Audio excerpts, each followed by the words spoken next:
నిజాయితీకి నిలువెత్తు రూపం ఆర్ నారాయణమూర్తి గారి జీవిత కథ. తెలుగు సినిమా చరిత్రలో తక్కువ మంది మాత్రమే తన కళను ఒక ఆయుధంగా మార్చుకొని సమాజాన్ని మార్చాలని లక్ష్యంగా పెట్టుకుని ముందుకు సాగారు. వారిలో ముందు వరుసలో ఉండేవారు ఆర్ నారాయణమూర్తి గారు. ఆయన జీవితం, ఆయన త్యాగం, ఆయన నిబద్ధత ఇవన్నీ కలిపితే ఒక స్ఫూర్తి కథ. ఇది మనకు ప్రేరణ, మన సంస్కృతికి ఒక గొప్ప అధ్యాయం. ఆయన నటుడిగా కాకుండా ముందుగా ఒక జ్ఞానిగా, ఆలోచనాశీలిగా, సాధకునిగా నిలిచాడు. నటన అనేది తనకు వ్యాపారం కాదు, అది ఒక బాధ్యత అని భావించారు. ఒక స్పష్టమైన సిద్ధాంతాలతోనే సినీ పరిశ్రమలోకి అడుగుపెట్టిన ఆయన ఇప్పటికీ వాటికే కట్టుబడి ఉన్నారు. రైతులు, కార్మికులు, బడుగు బలహీన వర్గాల జీవితం పట్ల చింతనతోనే సాగే కథనాలే అతని సినిమాకు రూపం. కొంతకాలం క్రితం టాలీవుడ్లో పేరొందిన ఒక ప్రముఖ కమర్షియల్ దర్శకుడు తాను నిర్మించే భారీ బడ్జెట్ సినిమాలో ఒక కీలక పాత్ర కోసం నారాయణమూర్తి గారిని సంప్రదించారట. అందుకోసం ఆయనే స్వయంగా నారాయణమూర్తి గారి దగ్గరికి వచ్చారు కలవడానికి. ఆ దర్శకుడు బ్లాంక్ చెక్ని ఇచ్చి ఆయన ముందు ఉంచుతూ, మీకు నచ్చిన మొత్తం రాయండి మాస్టర్, ఇది మీ పాత్ర కోసం నేను కట్టే వెల కాదు, ఇది నా సినిమా గౌరవాన్ని నిలబెట్టే అవకాశం కోసం అని చెప్పారు. చెక్ మీద కోట్లు రాసుకునే అవకాశం ఆయనకు ఉండింది ఆ రోజు. ఒక్క సంతకం చేస్తే కోట్ల రూపాయల విల్లా, కారు, ఐశ్వర్యవంతమైన జీవితం క్షణాల్లో వచ్చేవి. అయితే ఆ దర్శకుని మాటలు విన్న నారాయణమూర్తి గారు ఓ చిరునవ్వు నవ్వి, నేను కమర్షియల్ సినిమాల్లో నటించను మిత్రమా, ఎందుకంటే నా కళ నా సమాజానికి సేవ చేయాలి, వ్యాపారం కోసం కాదు అని ఆయన సున్నితంగా తిరస్కరించారట. ఈ ఒక్క మాటలోనే ఆయన జీవితం మొత్తం ఉంది. విలువలు, సిద్ధాంతం, ఆశయపదం అన్నీ ఇందులోనే దాగి ఉన్నాయి. ఆయనకు తెలిసింది ఒక్కటే, ప్రజల బాధల గురించి మాట్లాడేలా సినిమాను మలచడం. దాంతో ఇక ఏం చేయలేక ఆ దర్శకుడు మూర్తి గారిని డబ్బుతో ఒప్పించలేం, అంత తేలికగా వంగే మనిషి కూడా కాదు అని ఆయన అక్కడి నుంచి వెళ్ళిపోయారట. 35కు పైగా సినిమాలు స్వీయ నిర్మాణం, దర్శకత్వంలో తీసిన వ్యక్తి.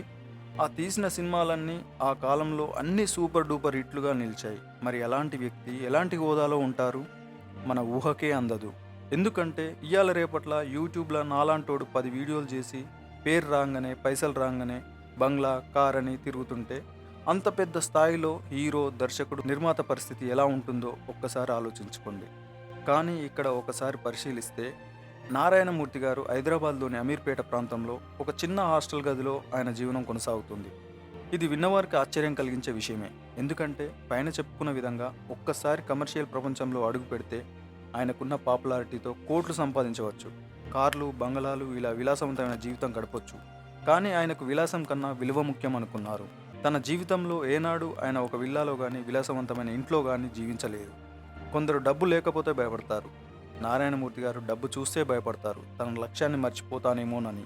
ఇప్పటి వరకు ఆయన తీసిన ప్రతి సినిమాలోనూ ఒక బలమైన సందేశం, ఒక సామాజిక అంశం ఉంటుంది. వ్యవస్థ మీద ప్రశ్నలు వేస్తాడు, శ్రామికుల పట్ల అన్యాయం గురించి గట్టిగా గొంతెత్తుతాడు. చలించిన గుండెతో తీయబడిన ప్రతి సినిమా ఆయన మనసులోని బాధ, కోపం, బాధ్యత, ప్రేమను అక్షరాలుగా సినిమా రూపంలో ప్రదర్శించాడు. అంతటి నిజాయితీ, అంతటి త్యాగం, అంతటి ప్రజాపక్షపాతం నారాయణమూర్తి గారిలో ఉంది కాబట్టే కుటుంబం వద్దనుకున్నాడు, పెళ్లి వద్దనుకున్నాడు. ఎందుకంటే తన లక్ష్యానికి ఈ బంధాలు ఎక్కడ అడ్డొస్తాయో అనే ఆవేదనతో. ఇక ఆయన చేసిన గొప్ప పనుల గురించి చూసుకుంటే, సంపద గలవారు ఎంతో మంది ఉంటారు, కానీ త్యాగశీలులు మాత్రం అరుదుగా ఉంటారు. ఆయనకు ఎన్నో అవకాశాలు వచ్చినా దాన్ని వదిలేసి ప్రజల పక్షాన నిలబడడం చిన్న విషయం కాదు. మనం చూస్తున్న నారాయణమూర్తి అనే అతను కేవలం నటుడు కాదు, ఒక ఉద్యమాత్మక కళాకారుడు. విశాఖపట్నంలో హుదూద్ తుఫాన్ సమయంలో జరిగిన ఒక సంఘటన ఆయన వ్యక్తిత్వానికి అద్దం పడుతుంది. తుఫాన్ అనంతరం అక్కడి ప్రజలకు తానేమైనా సాయం చేయగలనేమోననే ఉద్దేశంతో తాను ఒక మడత మంచాల లాడ్జిలో అద్దెకు దిగాడు. బయట వాతావరణం ఎలా ఉందో చూసి తన వంతు సాయం చేయడం కోసం బయటకు వెళ్లారు. వర్షం పడుతుంటే ఆయన నడుచుకుంటూ వెళ్లే క్రమంలో ఒక వ్యక్తి లిఫ్ట్ ఇస్తానన్నాడు. నాకు అవసరం లేదు మిత్రమా, లక్షల మంది ప్రజలు ఇలానే తడుస్తున్నారు, వాళ్ళతో పోలిస్తే నేనెంత అన్నాడు అతనితో. ఈ మాటలు ఒకసారి చదవగానే మన గుండె బరువెక్కుతుంది. ఎంత పెద్ద మనసు అతంది. అలా మాట్లాడగలిగిన మనిషి మన చరిత్రలో కొద్దిమంది మాత్రమే ఉంటారు. ఆయన మాటలు కాదు, ఆయన జీవితం ఉద్యమంగా మారింది. ఎన్ని పురస్కారాలు వచ్చినా అవే ఆయనకు గర్వకారణాలు అని అనుకోలేదేనాడు. పేదల పక్షాన నిలబడి ఓ భూపోరాటం, లాల్ సలాం, దండోరా, ఎర్ర సైన్యం, చీమల దండు, దళం, చీకటి సూర్యులు, రైతు రాజ్యం, ఊరు మనదిర, అడవి బిడ్డలు, ఒరై రిక్షా, వీర తెలంగాణ, పోరు తెలంగాణ, పీపుల్స్ వార్, రాజ్యాధికారం, దండకారణ్యం, అన్నదాత సుఖీభవ, ఇలా ఇంకా అతను తీసిన ఒక్కో చిత్రం ఒక్కో వర్గం బాధను, ఆవేదనను కళ్ళకు కట్టినట్టు తీశారు. ఆయన సినిమాల్లో కోట్లు పెట్టి తీసే ఫారిన్ ట్రిప్పులు లేవు, డబ్బు లేదు, డాన్సులు లేవు, గ్లామర్ కూడా లేదు.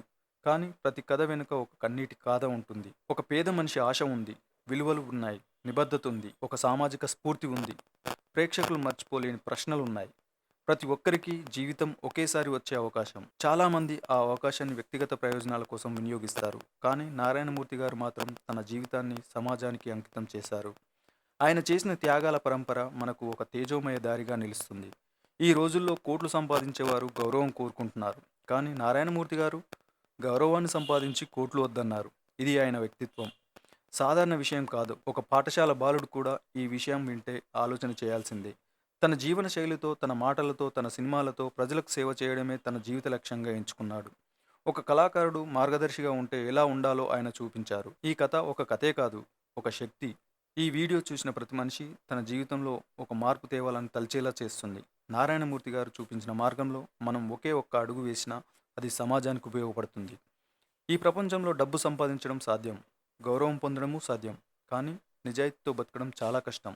ఆ కష్టాన్నే దినచర్యగా మలుచుకునే వ్యక్తి ఆర్ నారాయణమూర్తి గారు. కార్లు, బంగారు గొలుసులు, పెద్దగా బాడీగార్డ్స్ ఇవేమీ ఆయన చుట్టూ ఉండవు. ఉండేది ఒక చిరునవ్వు, ఒక కదిలించే హృదయం. ఎవరు చూసినా ఇంత సాధారణంగా బతికే మనిషి ఇంత గొప్పగా ఎందుకు కనిపిస్తున్నాడు అనిపిస్తుంది. అది ఆయన నిజాయితీకున్న శక్తి. అదే ఆయన వెన్నుదన్ను. ఇక్కడ మీరు ఒక ఆత్మపరిశీలన చేసుకోవాలి. మన తెలుగు సమాజంలో హీరో హీరోయిన్లని ఆడు, ఈడు, అది, ఇది అని మనం మన సన్నిహితులతో చెప్పుకునే టైంలో సంబోధిస్తాం. అంటే ఉదాహరణకు నా పేరు రాజు. రాజు అనే హీరో పెద్ద హీరో అయి ఉన్నాడు అనుకోండి. ఆ హీరోను వాడుక భాషలో ఆ రాజుగాడు డాన్స్ చేశాడ్రా వేరే లెవెల్, ఆ రాజుగాడు ఫైట్ చేశాడ్రా వేరే లెవెల్, ఈ విధంగా వాడు వీడు అనుకుంటూ మనకు తెలియకుండానే ఎంత పెద్ద సెలబ్రిటీ అయినా కూడా చులకన భావంతో చూస్తాం. కానీ నాకు తెలిసి ఆత్మ ఉన్నవారు ఎవరైనా సరే నారాయణమూర్తి గారిని అలా మనసులో కూడా అనుకొని ఉండకపోవచ్చు. ఎందుకంటే ఆయన సిద్ధాంతం కోసం పనిచేశారు. పబ్లిసిటీ కోసమో పైసల కోసమో కాదు. ఆయన మన పక్కనే ఆర్టీసీ బస్సులో పక్క సీట్లో కూర్చున్నా కూడా తొక్కిసలాట జరగదు. ఎందుకంటే ఆయన ఎప్పుడు సెలబ్రిటీగా కాదు, ఆయన ఒక సామాన్యుడిగానే జనాల్లో కలిసిపోయారు. ఈ రోజుల్లో చిన్న అభిమానం లేకుంటేనే మనం కలతపడిపోతాం. కానీ ఆయన 3.5 దశాబ్దాలుగా ఎవరి గుర్తింపు కోసం కాదు, ఎవరి ప్రశంస కోసం కాదు, ఒక ఉద్యమంలా, ఒక తపస్సులా, సాదాసీదాగా ఆయన నమ్ముకున్న సిద్ధాంతాల కోసం కట్టుబడి జీవిస్తున్నారు. తన సినిమాల షూటింగ్స్ తానే డైరెక్ట్ చేస్తారు, తానే ప్రొడ్యూస్ చేస్తారు, తానే స్క్రిప్ట్ రాస్తారు. ఒక్కొక్కసారి డబ్బులు లేక కొన్ని నెలలు సినిమా నిలిపేసిన సందర్భాలు ఉన్నాయి. అయినా ఆయన దేనికి లొంగలేదు. మిగతా దర్శకులు డబ్బు వచ్చేదాకా ఆగిపోతారు. కానీ ఆయనకు డబ్బుతో పనే ఉంది.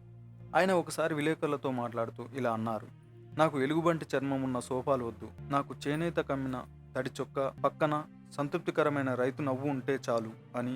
ఇది మాట కాదు, ఇది ఒక జీవన సిద్ధాంతం. ఈ మాట వింటే గుండె లోతులు తడుస్తాయి. ఒకసారి ఒక యువతీ యువకులు ఆయన హాస్టల్కు వచ్చి, మాస్టర్ మీరు మా హీరో, మీతో సెల్ఫీ తీసుకుందాం అన్నారు. ఆయన చిన్నగా నవ్వుతూ, నాకు సెల్ఫీలు వద్దు తమ్మి, మీరు ఒక్కసారి నా సినిమాలు చూడండి, మిగతా జీవితం అంతా నన్ను మర్చిపోలేరు అన్నారు. నిజమే, ఆయన్ని చూసి మర్చిపోయే వ్యక్తి లేడనే చెప్పొచ్చు. ఆయన పేరు మీదుగా ఫిల్మ్ ఫెడరేషన్ అవార్డులు ఎవరూ ఇవ్వలేదు. ఎందుకంటే ఆయన వ్యవస్థను ప్రశ్నించేవాడు.